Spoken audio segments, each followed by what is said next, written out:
Me acabo de dar cuenta que en la grabación no quedó... no les mostré esto.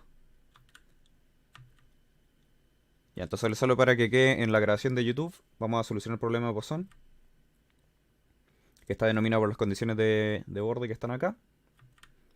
Y bueno, habíamos llegado al que tenemos que resolver el problema variacional siguiente. ¿Ok? Que no, en YouTube no quedó guardada la slice. Ya. Ahora sí, entonces, para definir la malla vamos a usar el paquete Dolphin.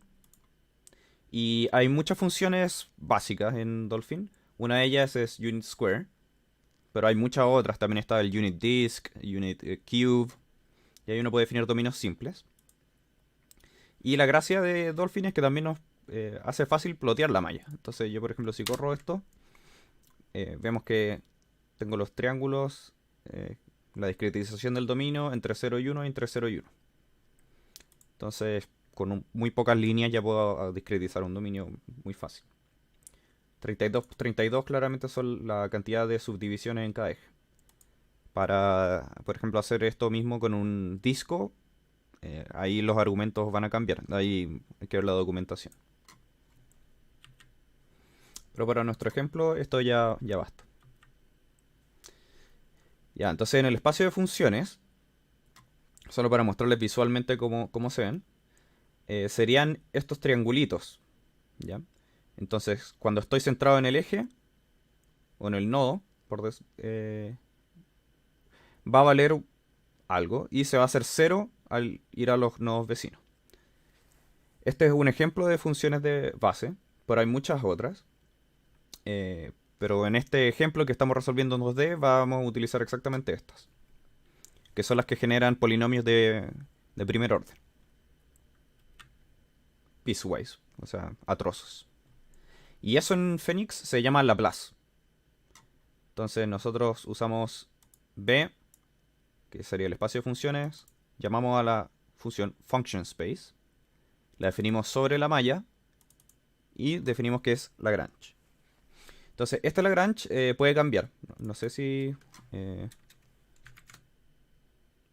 puedo ver acá. Y acá en la documentación no me muestra más tipos, pero si ustedes buscan Phoenix Function Space, ahí pueden encontrar todos los otros. ¿Ya? Lo definimos solo con esta línea. Y ahora queremos definir las condiciones de Dirichlet. Acá básicamente lo estamos definiendo en x igual a 0 y x igual a 1. Y para eso tenemos que crear una función que define ese dominio. Y tomamos la primera componente, que sería la componente x del vector, y decimos que esta comparación va a dar true cuando está dentro del borde. Va a ser menor a Dolphin Epsilon. Eso básicamente es equivalente a 0, más un Epsilon. O cuando x sea mayor a 1 menos un Epsilon. ¿Ya? Entonces eso, solo para ponerlo matemáticamente, sería 0 más Epsilon y x mayor a 1 menos Epsilon. Eso define el borde. Y acá vamos a definir la función que vamos a igualar en la frontera. Para este caso, como u es igual a 0 en la frontera, simplemente vamos a definir que es una función constante 0. Pero también pueden definir otro tipo de funciones que se llaman mesh functions. Y ahí pueden especificar, por ejemplo, de que cuando x sea mayor a 0.5 sea esta función en particular, y cuando sea menor a 0.5 sea esta otra, y así. Pero bueno, para este ejemplo solo vamos a usar que sea constante para u igual a 0. Y definir la función de Dirichlet, o sea, la condición de borde de Dirichlet, se hace con Dirichlet Boundary Conditions, BC. Importante poner el espacio de funciones, el valor que tiene y la definición del boundary. Y usualmente esto se le llama BC. Entonces vamos a correr esta celda y ahí está definido. Ahora, para definir el problema de variacional, vamos a definir las funciones. Acá está, el de trial y de test. En este caso vamos a definir que los espacios de funciones son los mismos para las dos, v. Y para definir la función de la fuente, vamos a usar una expresión. En que simplemente podemos escribir la expresión que teníamos, que era 10 veces la exponencial de, y acá una gaussiana, o sea, x menos un medio al cuadrado, y menos un medio al cuadrado, dividido 0.02. ¿Ya? Y también acá, para definir la condición de borde, podemos definirlo como una función, utilizando la función expression. Ponemos seno de 5x, que era nuestra condición de Newman. Y ahora, para el operador bilineal, no es necesario ponerle integral, pero se puede poner como el producto punto entre el gradiente de u y el gradiente de b, y hay que agregarle el diferencial en x. Eso es lo único importante. Luego la forma lineal, uno copia f por b por dx más g por b por ds, donde ds claramente es el diferencial de superficie. Lo corremos ahí. Ok. ¿Duda hasta ahora?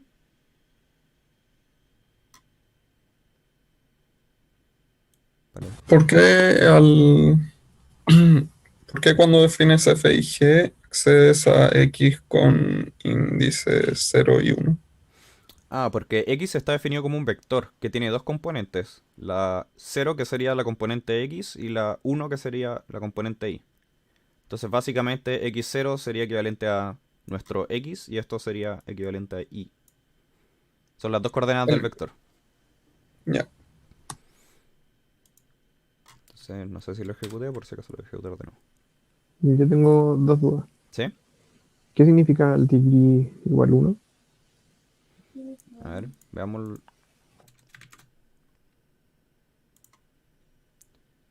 No, tiene mala documentación esto. Mira, la verdad es que no estoy 100% seguro porque esto originalmente se podía hacer sin el degree igual a 1, pero al cambiar de versión a una Phoenix más nueva, ahora es necesario especificar un degree. Así que no estoy 100% seguro de qué significa, pero supongo que tiene que ver con el grado del polinomio en el cual se está aproximando la función. Por- Vale, perfecto. Y la otra duda es, dentro de la expresión, si yo escribiera el x como con operaciones vectoriales tipo array de NumPy, ¿la soporta? Eso es una buena pregunta, lo podríamos tratar después. A ver, ejecutemos esto y después tratemos de cambiarlo para ver qué pasa. Ok, gracias. Ya, entonces ya cuando definimos el espacio de funciones, lo único que tenemos que hacer es que nuestra solución también esté en ese espacio de funciones. Y ponemos resolver operador lineal igual a la forma lineal. Importante poner u y las condiciones de borde. Y después esto lo podemos guardar en formato BTK. Entonces lo podemos ver en Paraview o aquí mismo en Python. Y eso se hace simplemente así, con file. Y después escribimos en el file el resultado de u. Entonces si ejecutamos esta línea, ahí empieza a resolver. Por eso tira esto del JIT compiler, just in time. Y listo, ya lo resolvió. Este dominio es súper simple y hay muy pocos elementos, entonces es súper rápido. Y para el resultado, simplemente ponemos plot de u. Acá esto interactive no funciona en los Jupyter Notebooks, así que sería esto nada más. Entonces fijémonos si esto cumple lo que nosotros queríamos. Primero que todo teníamos que en x igual a 0 y en igual a 0 se tiene que ser igual a 0 la función u. Y eso era por las condiciones de Dirichlet. Y en i igual a 0 y en i igual a 1 tenía que ser igual a 5 x, si no me equivoco. 5x0. Bueno, y ahí pareciera verse algo que se parece a un seno. Eh, y no alcanza a ser un periodo entero porque, bueno, el seno tiene periodo 2pi, entonces al multiplicarlo por 5 no alcanza a quedar entero en el cuadrado 0,1. Es como que sube y después es cortado hasta ahí. Y lo mismo acá abajo. Y la fuente estaba en 0.5 y 0.5. Entonces tiene sentido de que acá también hay un pic de mayor intensidad y que esto se propague hacia afuera. Ya, entonces ahora veamos si podemos hacer operaciones como tipo NumPy. Entonces, veamos qué pasa si, por ejemplo, tomo X y en vez de poner esto así, lo que hago es el producto punto, por ejemplo, con el vector 1,0. 0,1 mejor. ¿Lo soportará?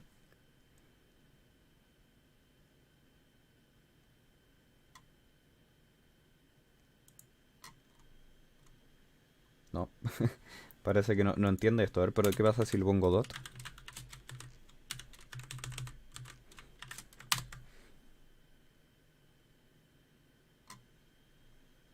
No.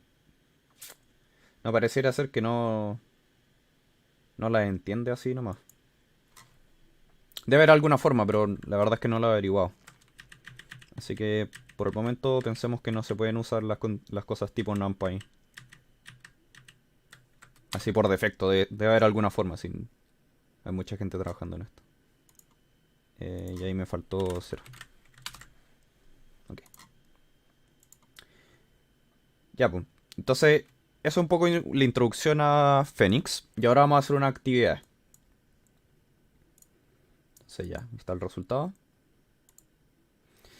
Y la primera actividad es tratar de resolver esto en la ecuación de Laplace.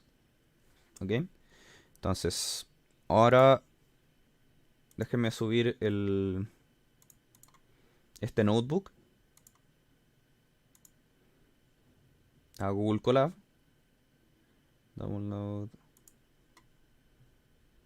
Para que ustedes lo puedan usar.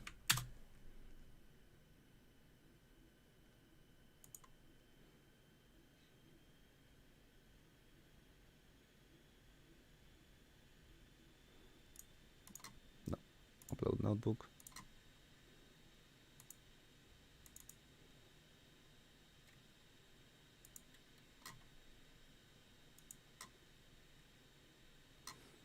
Ok. Entonces por el chat les voy a enviar el link, pero también se los voy a publicar después en la página web. Entonces, creo que se metan ese link. Y acá para usar Google Colab y modificar este archivo, tienen que hacer acá File, Open in Playground Mode.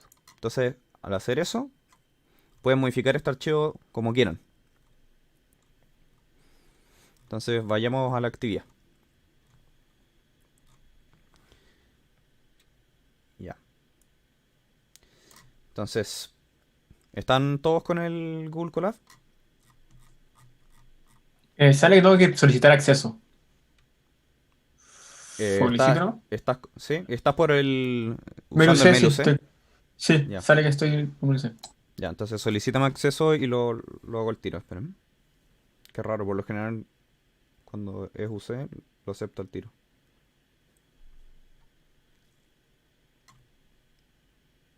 Ya, entonces ahí, request for access.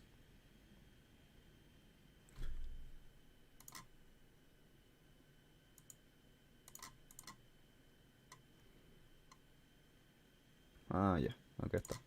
Por defecto no está así. Entonces... Ahí, ¿pueden tratar de nuevo?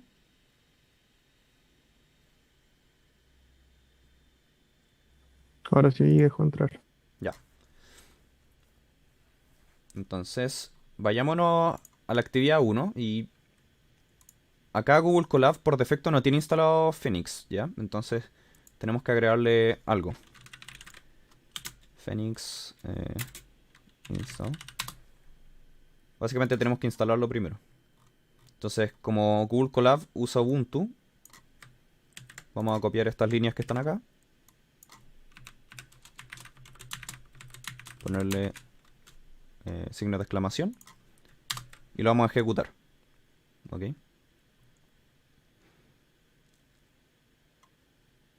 Entonces eso lo que hace básicamente es instalar Phoenix, Dolphin y todo lo necesario. Se va a demorar un poquitito. Este código que puse acá se encuentra en phoenixproject.org/download. Ahí está cómo instalarlo en Ubuntu.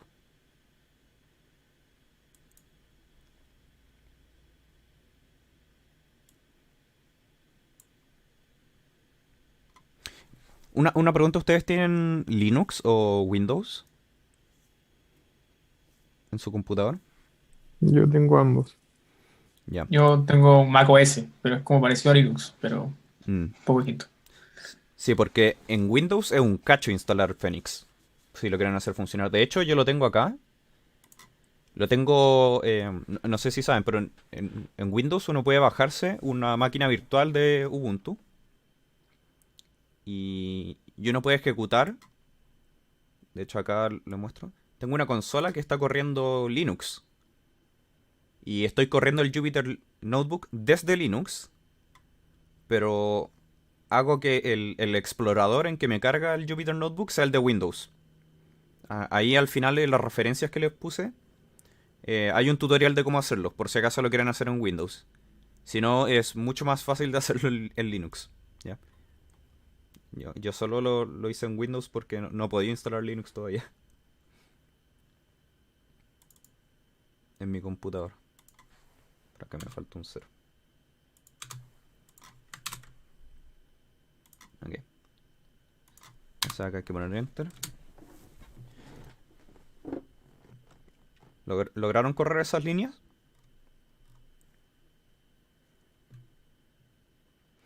En Mac entiendo que instalar Phoenix es más o menos fácil también. ¿Sí?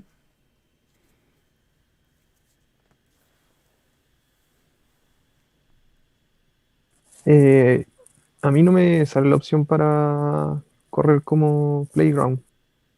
Cuando le pones Play, ¿no te sale Playground? A los demás sí. A ver, qué raro. ¿Con qué mail estás entrando? No, a mí tampoco, pero creo que se copió a nuestros. Creo que se copia a nuestro Google. No, no lo abrimos todos al mismo tiempo. A ver, les voy a poner permiso para editarlo. No, en verdad y no. A ver, A mí me funciona bien, parece. O sea, estoy instalando el las Phoenix. cosas. Ya. Sí, estoy en eso. Estoy así en esta casa. Ya. Bueno, a mí ya se me instaló, entonces cerramos esto que está acá. Clear output. Entonces estas líneas las voy a dejar ahí. Después. No sé si save copy. Ya, bueno. Entonces, cuando tengan todo instalado esto, vamos yendo paso a paso. Yo no Ya, puedo yo correr el estoy, yo local, estoy listo. ¿no? Perdón, que hablaron al mismo tiempo. ¿Sí, Martín? Ya, yo lo tengo listo, o sea, tengo todo instalado. Ya, Luis, ¿estáis listo? Eh, sí, o sea, yo lo puedo correr en el local, que tengo instalado Phoenix. Ah, buenísimo, ya. Entonces, mucho más fácil. Ya, ¿y José? ¿Ya lo tenía instalado?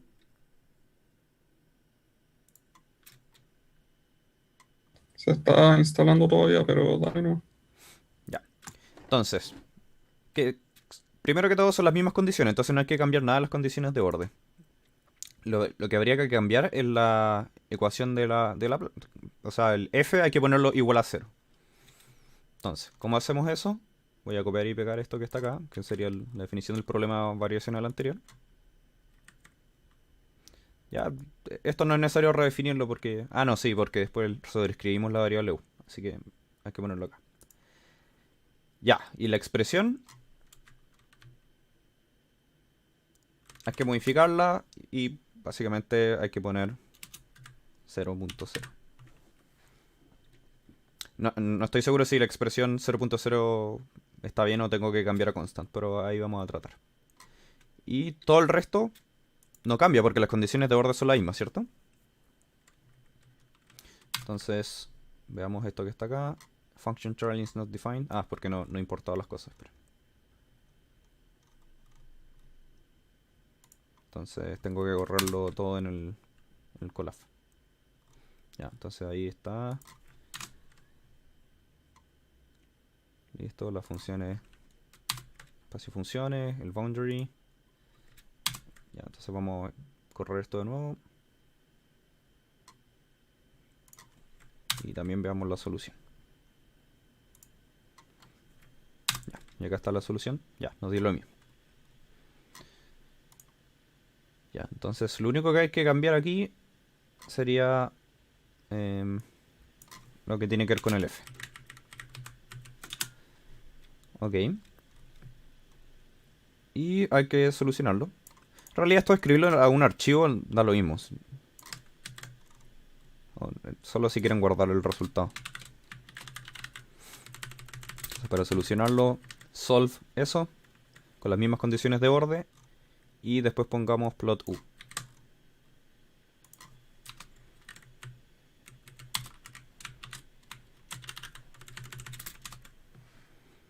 Ya. Entonces, ahí está. Entonces, esta es la solución. Básicamente lo que cambia es que como no hay una fuente, de la única parte que aparece, por decirlo, energía sería de los bordes. Entonces, si se fijan y ven esta solución y la otra, lo único que cambia es que la parte central, que tenía que ver con la, bueno, fuente, no está. Bueno, y así solucionar el problema de Laplace es re simple. Lo que no es tan simple es solucionar el problema extendido de Poisson, en el cual la conductividad del medio varía en el espacio. Entonces, cuando ustedes tienen una matriz de conductividad que multiplica el gradiente, acá me faltó un producto punto.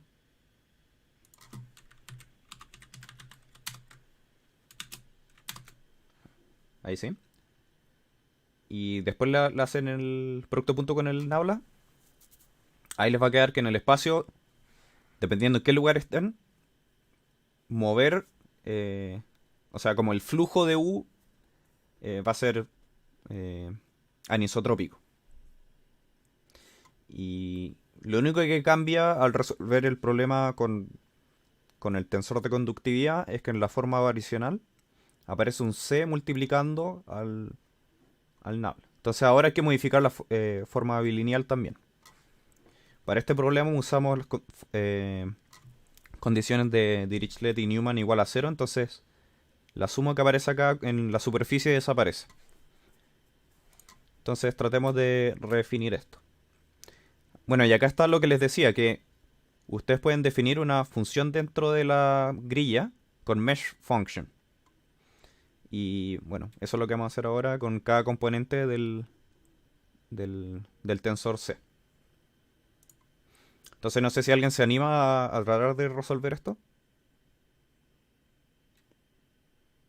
¿Quiere compartir pantalla y tratar de resolverlo? Pero como tip, hay que definir una función para C00, para C11 y bueno, para el C10 que es simétrico con el otro componente de la matriz. Así que solo es necesario definirlo. ¿Alguien se anima, por ejemplo, a tratar de resolver la forma, o sea, escribir simplemente esto?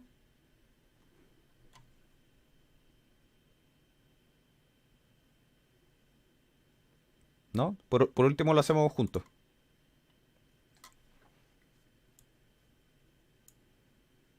Yo me animo, pero estoy escribiendo lo anterior. Ah, ya. Estáis escribiendo esto. Sí, Ya. ¿Lograron resolver esto? Quizás fui muy rápido. Yo sí puedo resolver eso. Ya. Entonces te dio este mismo resultado. Sí. Perfecto.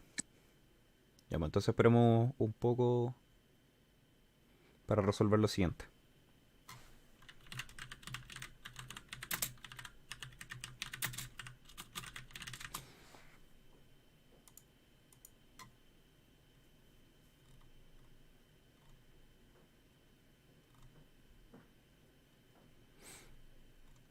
Bueno, por mientras voy a copiar lo que está aquí en el tip, que es definir un mesh function para cada componente de la matriz.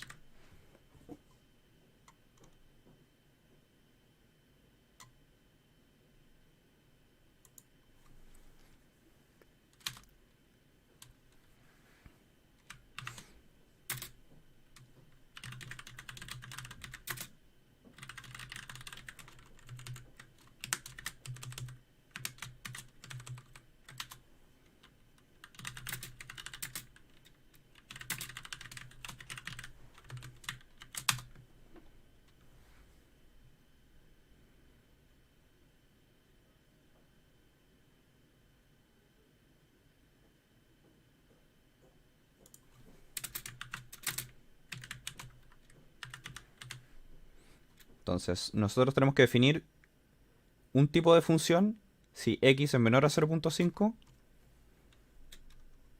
que es esta. Vamos a copiarla.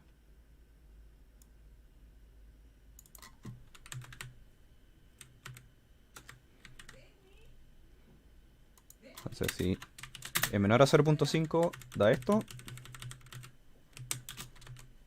0.3, 0.3, 0.2. Y si no, tenemos que definir c igual, y ahora copiamos la otra. Se me perdió, está más abajo.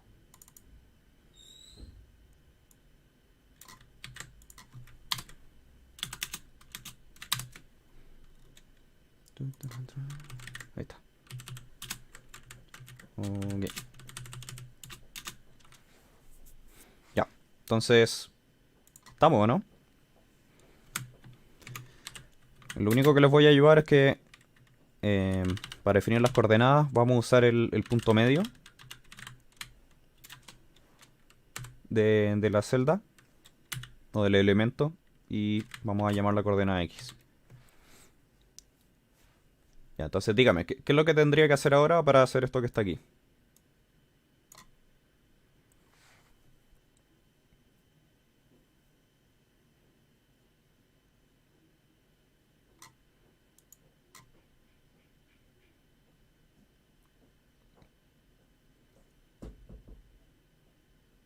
¿La respuesta? Bueno, cuando esto es menor a 0.5, vamos a definir las componentes. 0, 0, 0. Y la vamos a ver en el índice de la celda. Ya, entonces el 0, 0 era 1.0. El C01 de la celda es 0.3. C11 celda es 2. Else. Y tenemos que coger esto que está aquí. Ahí. Por acá esto cambia a 3. Esto cambia a 0.5. Y esto cambia a 4.0. Esto es 2.0. Entonces, ¿se entiende por qué hicimos eso, cierto?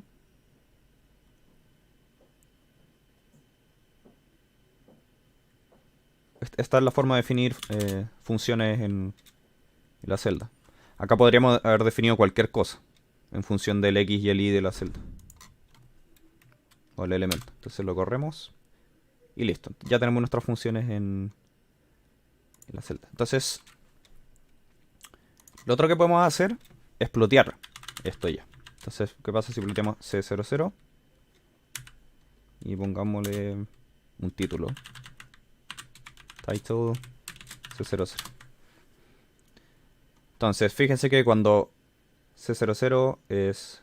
O sea, X es menor a 0.5 es algo y si no es otra cosa.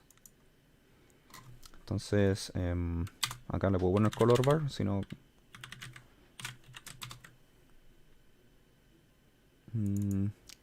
¿Cómo se hacía en Python esto? ¿Ustedes saben? Se me confunden los lenguajes. Color bar, ¿cómo se...? Creo que así, ¿o no? O sea, es que yo uso plt.colorbar, creo que lo puse acá, pero aquí es lo mismo, porque estoy sin el... Sí, qué raro. Quizás... O quizá la imagen, quizás tienes que generar como una figure igual A ver, veamos. subplots, y con los subplots en bola... Veamos. Que este plot es el mismo plot de Matplotlib o Sí, el mismo de o Matplotlib. Matplotlib. Pero creo que solo importa plot, lo que importamos recién. Sí, no, pero sería de... Legend, a veces Legend te se la pega. Pero Ya. tienes que ponerle como... A ver, Pero, label. pero tienes que ponerle, creo que tienes que poner un label. Ah, no te Let's define. funca. Claro, porque es No, es que plt.legend. creo que lo. A ver, quizá, a ver, from. Quizá solo me Es que importó la función eso plot. mismo iba a decir. Claro. Matplot, import, color bar. Matplotlib, ¿no? Falta el. Matplotlib. Gracias. No, como que no funciona. Bueno. Ya, dejémoslo hasta ahí nomás. Bueno, igual se cacha, se cacha la Estoy, función. estoy seguro que con una búsqueda en Google la podemos sacar, pero bueno, da lo mismo. Bueno, lo mismo podemos hacer con 0.1 y con 1.1. Ya, pero dejemos el 0.0 porque es el que tiene sentido con el título que le puse. Ya, ok. Entonces, ahora hay que definir todo lo demás. Entonces creo que las condiciones de Dirichlet son igual a 0 igual, entonces no hay que hacer nada ahí. Tenemos que cambiar la formulación aquí.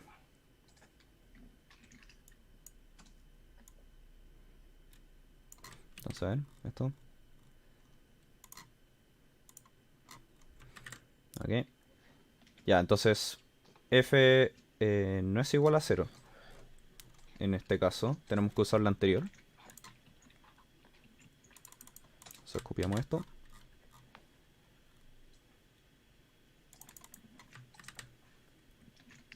Ya.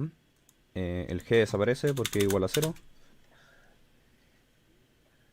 ¿Era igual a 0? Sí. Y tenemos que cambiar el a. Con la forma bilineal. Ah.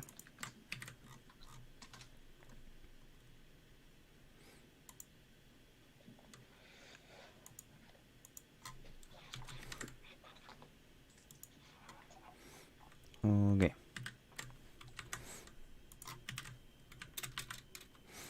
Entonces, lo único que tenemos que hacer acá es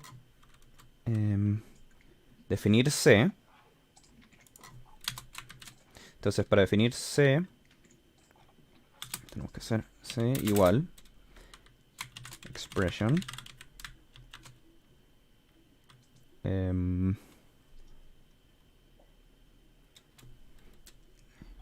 cpp code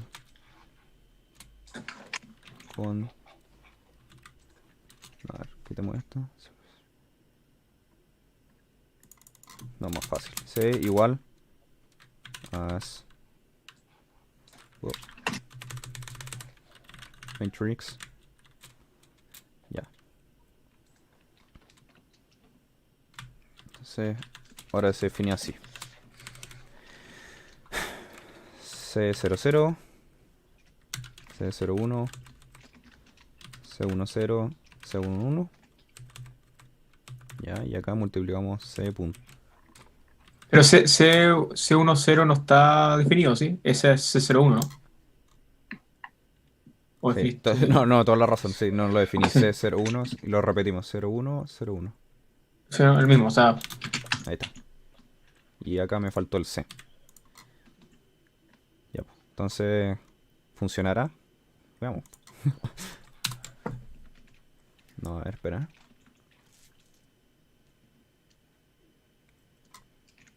¿Qué me faltó?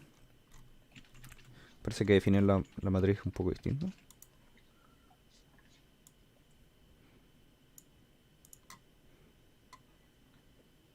Ah, ya. Ya, esto no era tan simple.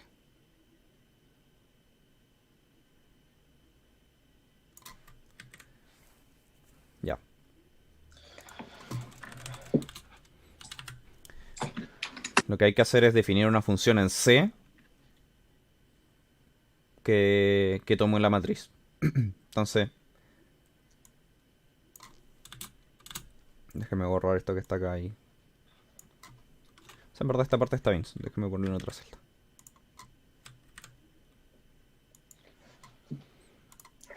Ya. Entonces voy a copiar la función en C de que toma la conductividad correctamente. Esto por si acaso lo estoy tomando de la documentación de Phoenix. Así que si ven Phoenix Tensor Weighted Poisson, pueden encontrar esto mismo de lo que estoy hablando.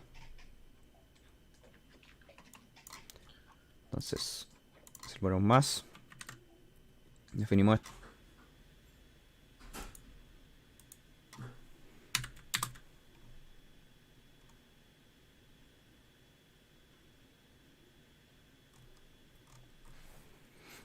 No logramos hacer funcionar el problema matricial. Bueno, qué lástima. Bueno, al menos pudimos resolver el problema de Poisson y Laplace con ciertas condiciones de borde.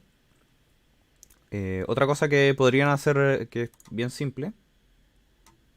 Voy a borrar este código.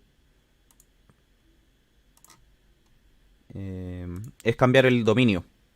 Entonces, por ejemplo, en vez de solucionarlo en un cuadrado, tratar de solucionarlo en un círculo, o también lo podrían hacer en una esfera, así que no hacer en 3D, pero ahí es más difícil para visualizarlo.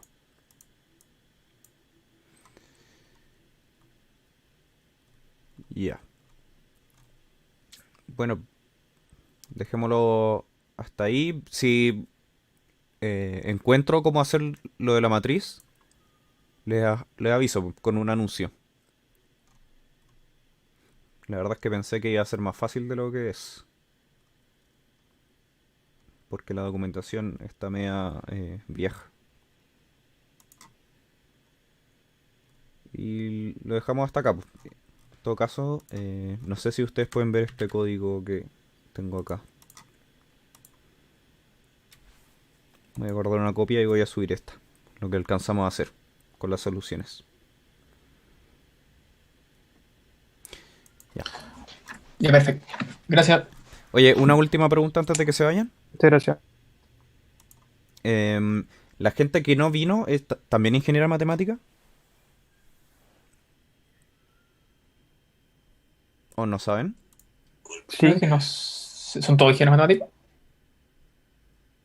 o sea, las personas que yo sé que están en el curso de Benja Rubio y la Nati Chukretovich, pero no sé si alguien más. La Nati lo va a votar, así que tiene que meter nota. Ya. Pero sí, creo que son todos ingenieros matemáticos. Ya, buenísimo. Sí, porque este curso es bien matemático. Por eso me preguntaba. Bueno, lo último, y terminamos, es que revisen las referencias que les puse, porque hay un libro de Phoenix, que esperemos que esté más actualizado que la documentación, y también les dejé el tercer link, que es cómo usar los Jupyter Notebooks usando el ambiente de Linux desde Windows, por si a alguien le interesa hacer eso. Ya, gracias. Ya, entonces voy a subir este A mí me interesa Ujú. a mí me interesa una cosa en específico que tienes instalada, que cómo puedes ver el docstrine, o sea, el docstring como tan rápido. Ah, tienes que apretar control. Mira, en Google Colab es con control espacio, pero acá en Jupyter Notebook es con Shift Tab. Entonces ahí puedes ver todo. Ya, perfecto. Yo uso Jupyter Lab, pero ya, perfecto. No, este es el Jupyter Notebook normal nomás. Y lo otro que tengo, por si están curiosos de cómo se ven en presentación esto, es una cosa que se llama Rise. Que uno le pone acá View, Slideshow, y aparecen estas opciones de aquí, y después uno apretando este botón se pone como una presentación. Bueno, bacán. Eso. Ya, pues, nos estamos viendo para la otra ayudantía, que yo creo que va a ser más aplicada a problemas inversos. Así que Ok. eso. Sí. Y probablemente la tarea sea muy parecida a lo que hicimos acá, entonces les va a servir harto el documento. Bien. Gracias. Ya, Muchas pues, gracias. estamos viendo. Chao, chao. Chau. Chao. Chau.